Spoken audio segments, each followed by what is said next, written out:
Focus reality and agro farming వారు premium farm land projects మన పొలం ఫేజ్ 1, 2 మరియు 3 కంప్లీట్ చేసుకొని మన పొలం phase 4 Wasar village at Narayana Khed లో ఆగస్టు 15 ఇండిపెండెన్స్ డే రోజు గ్రాండ్ లాంచ్ చేయడం జరుగుతోంది. లాంచింగ్ మరియు ఇండిపెండెన్స్ డే సందర్భంగా 5 గుంటాస్ ల్యాండ్ అవుట్ రేట్ లో బుక్ చేసుకున్న వారికి ₹1,50,000 డిస్కౌంట్ తో పాటు 2 గ్రాముల గోల్డ్ ఫ్రీగా ఇస్తున్నారు. పూర్తి వివరాలకు సంప్రదించండి. నమస్కారం.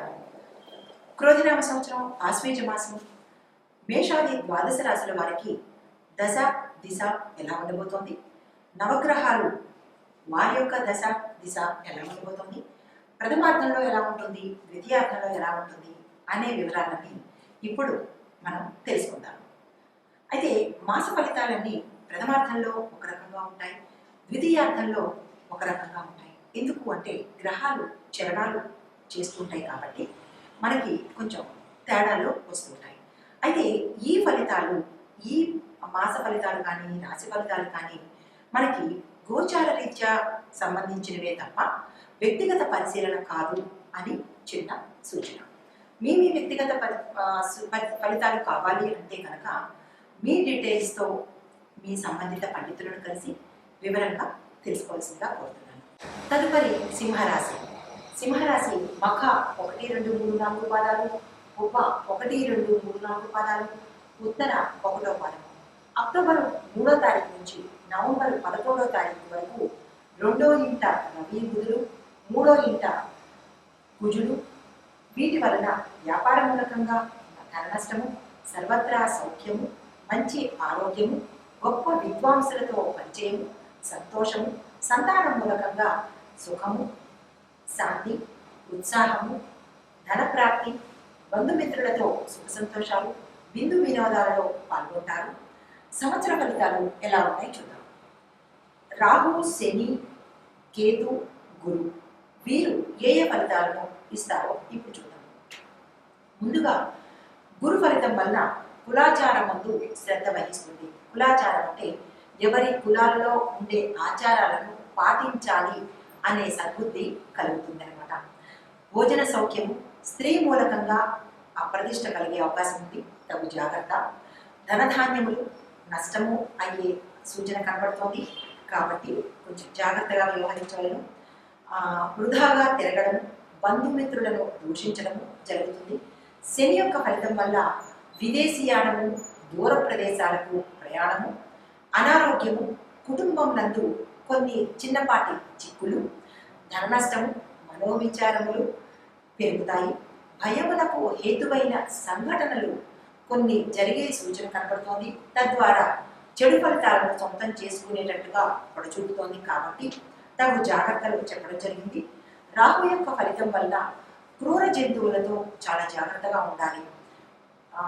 పల్లెటూళ్ళలో అయితే పాములు ఇట్లాంటి వాటితో, మన ఈ పట్టణాల దాంట్లో తేలు కానీ జెర్రి కానీ ఇట్లాంటి కొంచెం విష జంతువులు, క్రూర జంతువులు వల్ల కొంచెం ప్రమాదం సూచన కనబడుతోంది కాబట్టి జాగ్రత్తగా వ్యవహరించాల్సిందిగా చెప్పడం జరిగింది.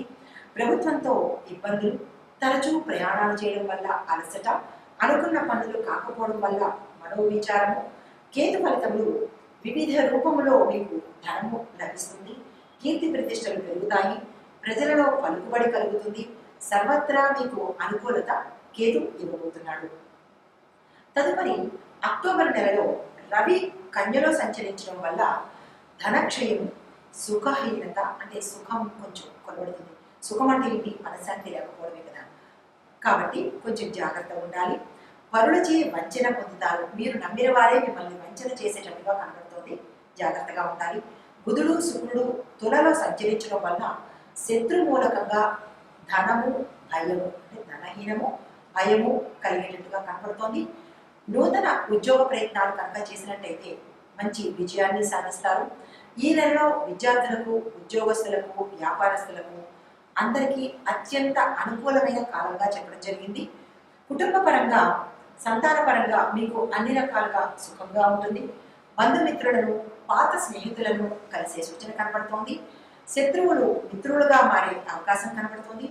4 వైపుల నుంచి ధనం అనుకోని ధనం, అధిక ధన ప్రాప్తి, మీరు ఎక్స్పెక్ట్ చేయని ధనము 4 రకాలుగా మీకు వచ్చే అవకాశం కనబడుతోంది. మతపరమైన విషయాల్లో తగు జాగ్రత్తలు తీసుకోవాల్సిందిగా చెప్పడం జరిగింది. మాటలు మాట్లాడేటప్పుడు ఆచి తూచి మాట్లాడితే కొన్ని ప్రమాదాలు తప్పుతాయి. కాబట్టి మాట విషయంలో తగు జాగ్రత్త తీసుకోవాల్సింది. కోర్టు విషయాల్లో కనుక ఏదైనా మీరు అప్లై చేసుకోవాలంటే, కోర్టు వ్యవహారాల్లో కొత్తగా మీరు కోర్టు వ్యవహారాల్లోకి ఎంటర్ అవ్వాలంటే ప్రథమార్థంలో వదిలేసి ద్వితీయార్థంలో ఎలా చేయాలి అనే ఆలోచన చేసి అప్పుడు కనుక చేసినట్లయితే మీ వైపు తీర్పు వచ్చేటట్టుగా కనపడుతుంది. ఏదైనా గొడవల్లో కనుక తలదూర్చకుండా ఉంటే ఈ మాసం అంతా మీకు చాలా హాయిగా ఉంటుంది. కాబట్టి గొడవలు జరుగుతుంటే ముందుకు వెళ్లకుండా కొంచెం తప్పించుకు తిరుగు ధోరణి అవలంబించవలసిందిగా చెప్పడం జరిగింది.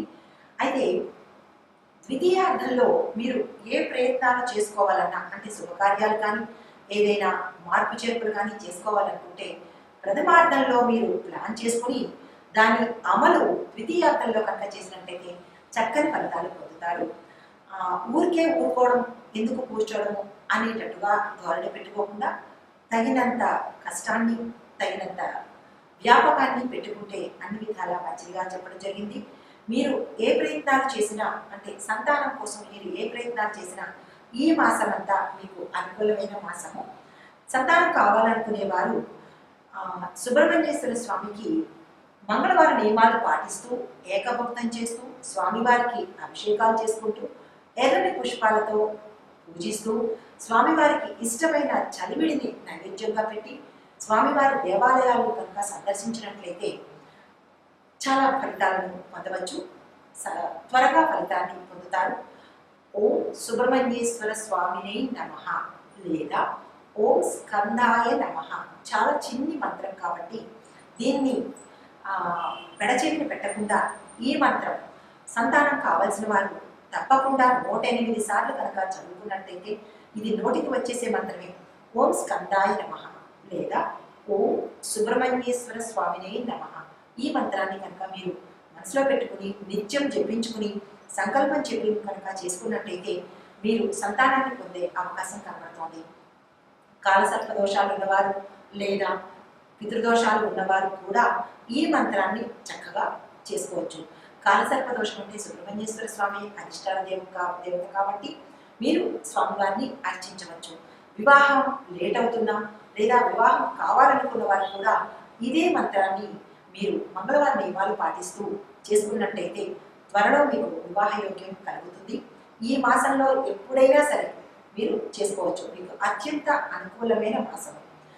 ప్రత్యేకించి సూచన ఏంటంటే వివాహం కోసం ప్రయత్నం చేసేవారు ఆ ప్రయత్నం చేసేటప్పుడు మీకు మీ నక్షత్రానికి ఏదైతే శుభయోగంగా కనపడుతుందో జన్మరాశికి ఆ రోజుకున్న జన్మ నక్షత్రానికి ఆ రోజుకున్న నక్షత్రానికి తారాబలం చంద్రబలం చూసుకుని కనుక మీరు చేసినట్టయితే చక్కని అవకాశాలు మీకు కలుగుతాయి. ఇప్పుడు ఏ ఏ రంగాల్లో ఎవరెవరికి ఎలా ఉంటుందో చూద్దాం. ముందుగా వ్యవసాయదారులకు మొదటి పంట చేతికి వచ్చి వారు ఆశించిన దానికన్నా మంచి ఆదాయం వస్తుంది, మంచి లాభాలు కూడా వస్తాయి. అనుకున్న దానికన్నా వీరు అంచనా తారుమారయ్యి విశేషమైన ధనాదాయం కలుగుతుంది. మీరు పాత అప్పులు తీరిపోయి కొత్త అప్పులకు మాత్రం ప్రయత్నం ప్రథమార్థంలో చేయకండి, ద్వితీయార్థంలో చేయండి. ప్రభుత్వం నుంచి సహాయ సహకారాలు మీకు సత్వరమే అందుతాయి. వాణిజ్య పంటలు కనుక వేసిన వాళ్ళకి అధిక లాభాలు చేకూర్చి పెడుతుంది. కౌలుదారులకు కొంచెంత కష్టకాలంగా చెప్పబడింది. వారు అనుకున్న దానికన్నా తక్కువ ఆదాయం పొందేటట్టుగా ప్రథమార్థంలో గోచరిస్తోంది. ఇది ద్వితీయార్థంలో మరింత ఆదాయాన్ని తెచ్చిపెడుతుంది. పౌల్ట్రీ రంగాల వారికి కూడా మంచిగానే ఉంది. వారు అనుకున్న దానికన్నా ఎక్కువ ధనాన్ని పొందే అవకాశం కనబడుతోంది. లాభాల పంటను పండిస్తారు. తదుపరి ఉద్యోగస్తులు కనుక చూసుకున్నట్టయితే అధికారులతో ఇబ్బందులు ఎంత ఒదిగి ఉన్నా కానీ వీరి మాటకు పెడార్థాలు తీసి వీరిని ఒకంత ఇబ్బందిని గురి చేసేటట్టుగా కనబడుతోంది. ఎటూ తప్పించుకోలేని స్థితిగా గోచరిస్తోంది. ప్రథమార్థంలో ఈ అవకాశం కనుక ఉంటే ఈ ఒత్తిడి ద్వితీయార్థంలో మీకు తొలగిపోతుంది. అత్యంత జాగ్రత్తతో ఈ సమయంలో మీరు అత్యంత జాగ్రత్తతో ఒడుపుగా నేర్పుగా నడవాలి. సహోదరులతో మాట పట్టింపులు ఉంటాయి. జాగ్రత్తగా మెలగాలి. కంపెనీలు మారే అవకాశం కూడా కనపడుతోంది కాబట్టి ఈ సమయంలో మీరు ఏ కంపెనీ మంచిది, దీనికన్నా బెటర్ ఏది అనేది మీరు ప్రథమార్థంలో సర్వే చేసుకుని ద్వితీయార్థంలో కనుక మీరు ప్రయత్నించినట్టయితే తప్పకుండా సక్సెస్ సాధించి మీరు ఏ ప్యాకేజ్ అయితే కోరుకుంటున్నారో, ఏ రంగంలోకి వెళ్ళాలనుకుంటున్నారో మీకు ఆయా రంగంలో ఆ ప్యాకేజీతోనే మీకు ఉద్యోగం వచ్చేటట్టుగా సూచన కనబడుతోంది. తదుపరి కొత్తగా ఉద్యోగంలోకి చేరాలనుకున్న వాళ్ళు ప్రభుత్వ రంగం కానీ ప్రైవేట్ రంగంలో కానీ మీకు ఏది అనుభవం ఉందో ఆ రంగంలో కాకుండా వేరే రంగంలో కనుక ప్రయత్నం చేసినట్టయితే అక్కడ మీరు సక్సెస్ సాధించినట్టుగా కనబడుతోంది. పాత బకాయిలు ఏరియర్స్ ఏవైనా ఉంటే కనుక అవి మీ చేతికి అందుతాయి. గతంలో చేసిన రుణాలు ఏవైనా ఉంటే కనుక ఈ మాసంలో ప్రథమార్థంలోనే మీకు రుణ విముక్తి కలుగుతుంది. తదుపరి మీకు అన్ని వైపుల నుంచి ఏరియర్స్ అంటే ధన ప్రాప్తి కలిగేటట్టుగా కనబడుతోంది. భూ గృహ వస్తు వాహనము బంగారము ఈ మాసంలో మీరు ప్రథమార్థంలో కానీ ద్వితీయార్థంలో కానీ కొనుగోలు చేసేటట్టుగా కనబడుతోంది.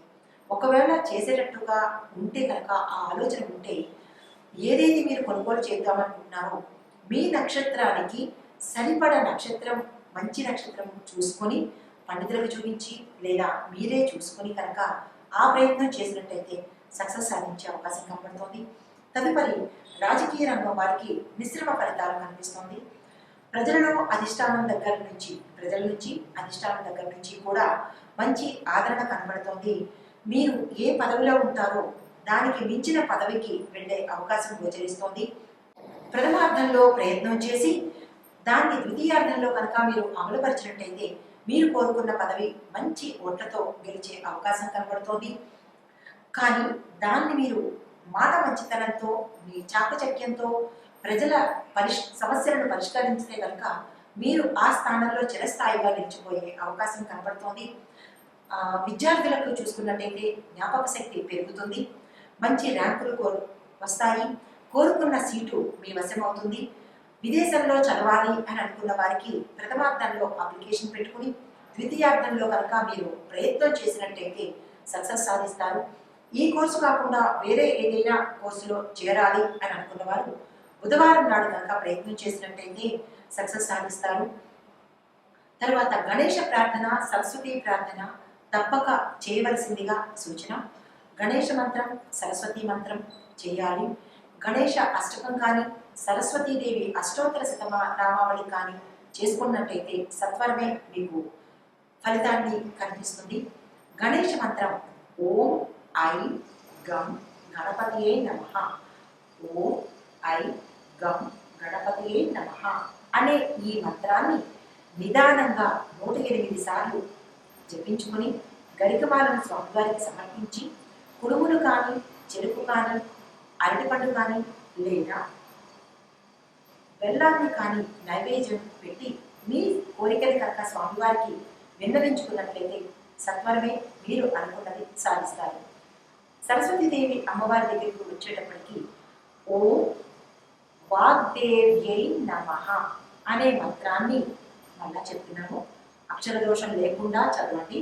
ఓ వాగ్దేవ్యై నమః అనే అమ్మవారి ఈ మంత్రాన్ని తెల్లని పుష్పాలతో అమ్మవారిని అర్చిస్తూ తెల్లని పిండి వంటలు కానీ తెల్లని పదార్థాన్ని కానీ అమ్మవారికి నైవేద్యంగా పెట్టి మీ సంకల్పం చెప్పుకున్నట్టయితే సత్వరమే మీరు అనుకున్న సంకల్పాన్ని సాధించుకోగలుగుతారు.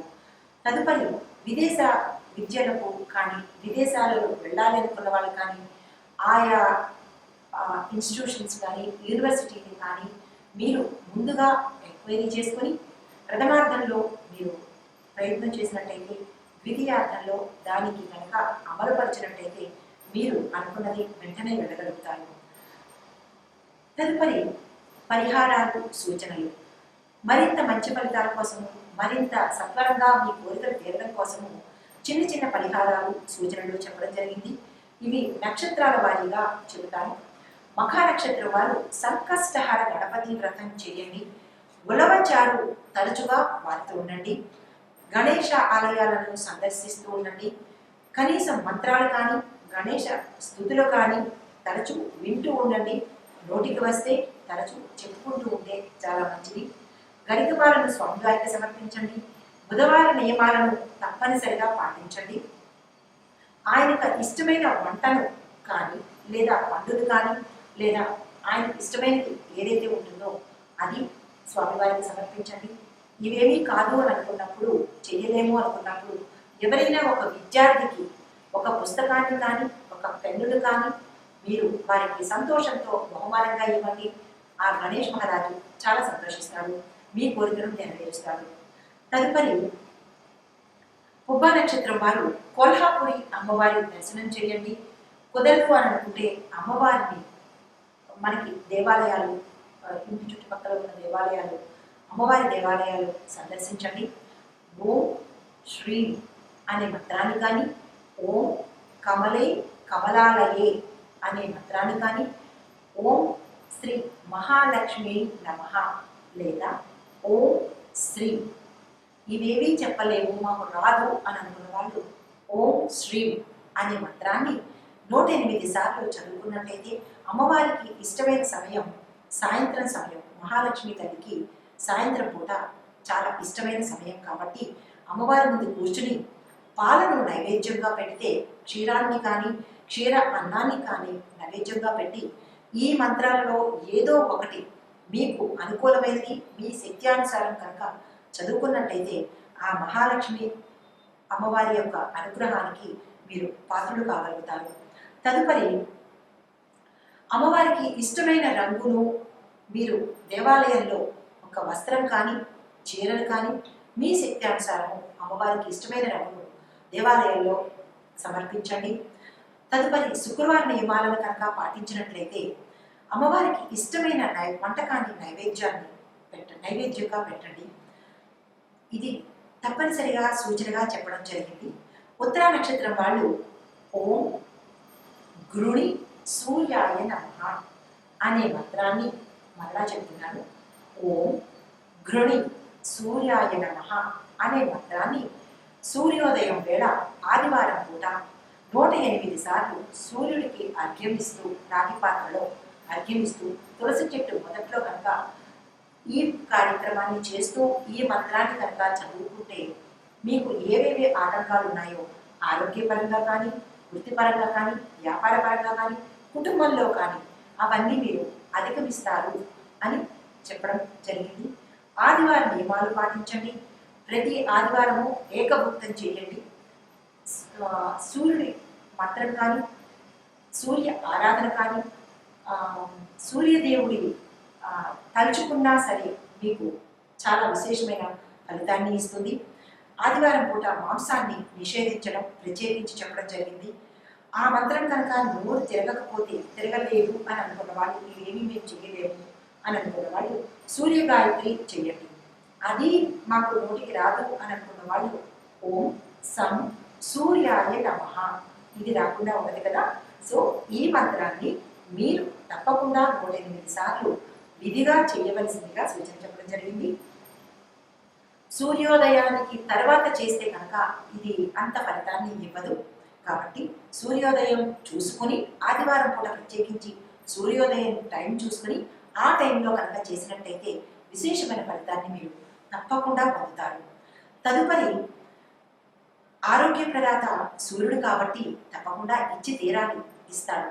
గతంలో ఏమైనా మీ ఇంట్లో కానీ మీ బంధువుల్లో కానీ లేదా మీ సంతానానికి కానీ ఏమైనా అనారోగ్య సూచనలు కనబడితే కనుక వారి చేత కూడా ఈ ప్రక్రియను కనుక జరిపించినట్లయితే అనారోగ్యం నుంచి కోలుకుని స్వస్థత చేకూరుతుంది.